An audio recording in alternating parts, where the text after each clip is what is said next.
Greetings to you all, colleagues at the National Forum. I'm Shili Wang, a professor in the School of Education from the University of Wisconsin-Madison. I know you will be busy fleshing out promising practices in retention and transfer from community colleges to four-year engineering programs, especially for BIPOC and women engineering students.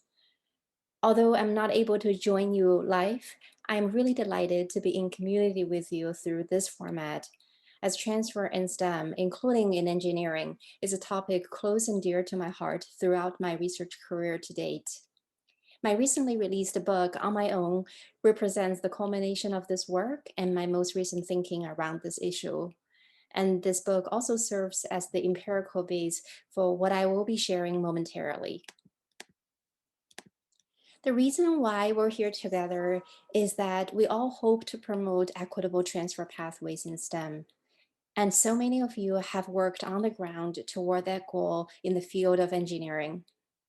But to further unpack why this matters as a national issue of concern from a larger education policy perspective, there is this huge transfer aspiration attainment gap in terms of how many students entering community colleges hoping to transfer versus how few actually ending up doing so.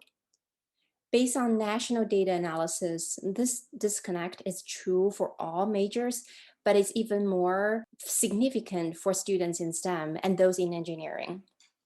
This disconnect is troublesome if we think about transfer as one of the most democratizing functions of community colleges and higher education in general. So building equitable transfer pathways is not just an issue at the individual level of whether a student realizes their educational goals or not. It is indeed an issue of social mobility, equity, and justice. The question you see here on this slide is the question that has guided my work. And for your engineering work, you might have already thought about this question quite a bit. A bit more about the empirical base for today's presentation. The STEM transfer aspiration attainment gap I talked about a moment ago from my earlier research eventually motivated me to launch a large-scale study that collected original data to capture student experiences on the ground. Back in the fall semester of 2014, I started a longitudinal mixed methods research project that allowed me to follow a cohort of 1,670 students beginning in STEM programs and courses at two-year institutions in a Midwestern state, many of them in engineering. And in the years that followed, I gathered data from these students through multiple waves of surveys, in-person interviews, and college transcripts in order to follow their educational and life journeys as they also seek to transfer. It is really difficult to harness the entire 6 years worth of work into a few slides, but in the interest of time, I will share a few key findings from this research, which is fully documented in my book. Also, the key findings I share next cut across all STEM fields, including engineering. To begin, the students across the board faced a number of structural issues in their quest for transfer. They were faced with a lack of clear articulation in courses that applied to specific majors. The vague alignment between course and major requirements made it difficult for the students to match up the right courses with the program requirements. Then there were no clear course pathways that fit students' scheduling need in light of their life, work, and other school obligations. This is an incredible concern as STEM courses, including engineering courses, tend to be highly and narrowly sequenced in a time-constrained manner. This especially works against women and BIPOC students' need for greater flexibility in terms of course options and availability. On top of all that, perhaps most concerning is the utter scarcity of financial support for transfer students at all levels of financial aid policymaking, which again doesn't serve well a student population coming from limited financial means, many being racial minoritized students in engineering. All of these structural issues, they fed into one another to adversely affect the students in compounded ways, but particularly disadvantaging women and students of color from low-income backgrounds who needed to work and ultimately were forced to make the difficult choice between transfer and work. Beyond structural issues, it is equally important for me to talk a little bit about these transfer intending students' experiences, because these experiences were in connection with, but also they were beyond these structural issues. In my book, I documented the many stories of the students who shared that they felt like they were on their own navigating the transfer process. And as a result, they adopted highly individual approaches to transfer. Often, the institutional side of the story about transfer was largely missing from students' narratives of how transfer was being configured and figured out. Although there were instructors, advisors, and other kinds of supports that were really helpful, they occurred in an unstructured way. And sometimes students had to just rely on pure luck. So as a result, the students had lots of doubts and uncertainties when trying to figure out transfer. And again, here, I don't want to negate the fact that many women and students of color persevered to chart their own success. But the structural barriers at work disrupted these students' experiences and educational plans in uneven and inequitable ways. So, what I've learned or not learned from these students' journeys over the years, I will say that the central findings that emerged were both alarming and hopeful. Alarming in the sense that my research was originally meant to illuminate a clear STEM transfer pathway, only to find there were no clear pathways, and the ways in which the current system was set up served to only further advantage those who were already fairly advantaged compared to their peers. But also hopeful in that despite barriers and roadblocks, women and students of color in particular still persevered, and many of them were able to chart their own success. But at the end of the day, as an institution, higher education cannot default to the remarkable agency and resilience among minoritized students. So I wanted to send this message to caution myself and others against a simplistic interpretation of on my own.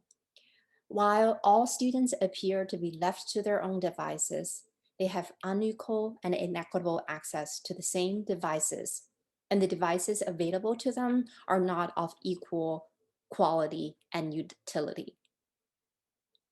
So I learned all of this, but I've also unlearned my past implicit assumptions that by studying community colleges and by studying transfer and working with and for community colleges and transfer, we were already addressing equity issues.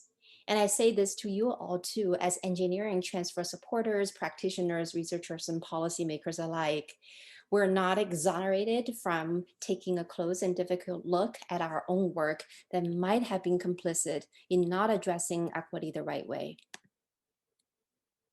In that light, looking ahead, how do we promote equitable transfer in STEM and in engineering? Let's first start with the structural level. To begin, both transfer receiving and sending institutions must actively and collaboratively flesh out institution and program specific articulation agreements. Second, we must openly recognize that program faculty at both ends of transfer are equally responsible for equally important areas and stages of learning, and they must engage in co-creating learning objectives and streamline courses across institutions and programs. Third, programs should revisit academic scheduling to address the narrow access to transferable courses and programs. So optimize scheduling based on when students can actually take them instead of defaulting to past practices.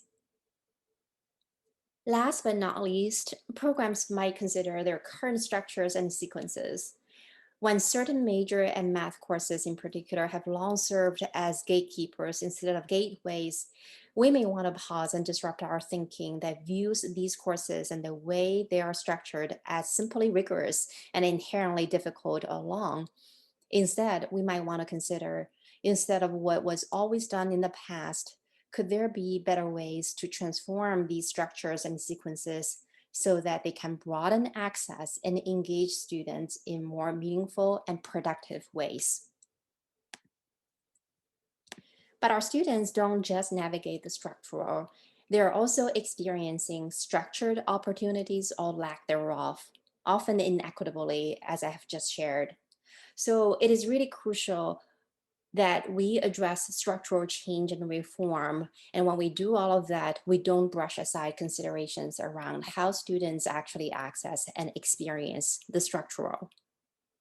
In that light, first, community colleges and four-year institutions must create a truly inclusive and empowering environment that supports all students. This means working to combat implicit bias, stereotype threats, racism, sexism, and otherism, and bias and discrimination. Otherwise, we're just perpetuating inequitable and less than supportive experiences that reinforce disparities in transfer. Also, advising, and I mean advising broadly, including support in general, be it from advisors or instructors. We need to support the whole person. And two major issues I found from student interviews were inadequate or a complete absence of advising, along with a lack of a humanistic, culturally receptive, and responsive advising relationship. And especially now, thinking about this rapidly challenging and changing environment that we're all experiencing during the current pandemic, relationship building is and will continue to be even more essential. To get to the above, we need an equity minded culture that intentionally practices deep, honest reflection. This includes a full understanding of and action toward equity mindedness. Finally, I'm fully aware that institutions are also constrained within a larger policy context, which needs to move toward a more equity oriented one. So, as a starting point, institutions and we all can be both drivers and actors in terms of building articulation policies that are clear, that are flexible, and that prioritize student diversity in order to resolve issues of persistent inequities. So, that's in our sort of more immediate control, but I do want to recognize larger policy constraints that may take longer to resolve. As we contend with these systemic challenges, what can we all do in the immediate now and near future? I offer these two reflective questions as a guide for our day to day practice, especially as our busy fleshing out promising practices. Do our efforts serve students justly by addressing their unique needs?